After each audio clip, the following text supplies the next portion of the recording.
தினம்தோறும் விளக்கேற்ற நல்ல எண்ணெய் இதயம் நல்லெண்ணெய். நான் தெரிவிக்க விரும்புவது, யார் மேலே எனக்கு வருத்தம் கிடையாது. கேள்வி கேட்டாங்க, தாவேகா அமைச்சரவையிலையும் நாங்கள் பங்கெடுக்கிறோம்.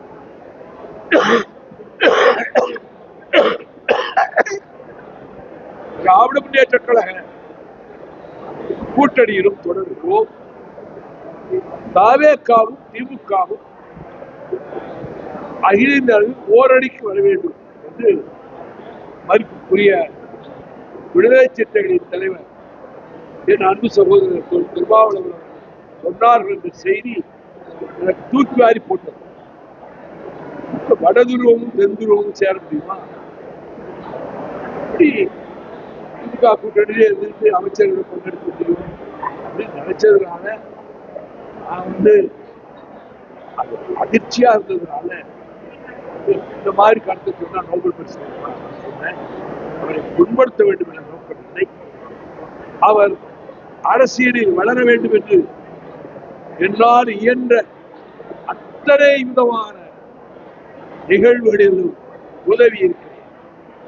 அவர் பெரிய தலைவராக வரணும்.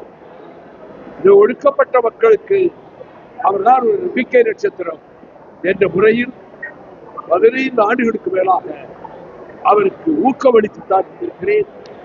என்னால் இயன்ற அளவுக்கு பக்கபலமாக இருந்திருக்கிறேன். எதிர்காலத்திலும் அப்படித்தான் இருப்பேன். எந்த கோபமோ வருத்தமோ எதுவும் கிடையாது. இந்த சொற்களை நான் சொன்னதற்காக அவர் மனம் புண்பட்டிருக்குவானால் நான் அந்த சொற்களை திரும்ப பெற்றுக்கொள்கிறேன்.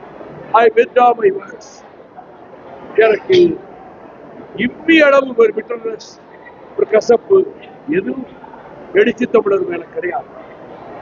அவர் இந்த நாட்டில் நல்ல ஒரு தலைவர். அந்த மக்களுக்கு மட்டுமல்ல, மொத்த தமிழ்நாட்டுக்கே பயன் தரக்கூடிய விதத்திலே பணியாற்றி வருகிறார். தனக்கென்று ஒரு குடும்பம் கிடையாது. நான் எத்தனையோ முறை அவர்கிட்ட சொல்லி கூட இருக்கிறேன். ஆகவே அவர் கருத்து சொல்வது அவருடைய கருத்து உரிமை, ஜனநாயக உரிமை.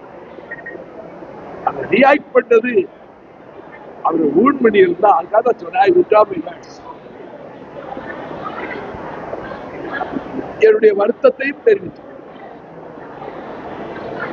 அவர் மதிக்கப்பட வேண்டிய ஒரு தலைவர் என்பதும், அவர் சட்டக்கல்லூரி மாணவராக இருக்கிற போது என்னை அழைத்துக் கொண்டு போய்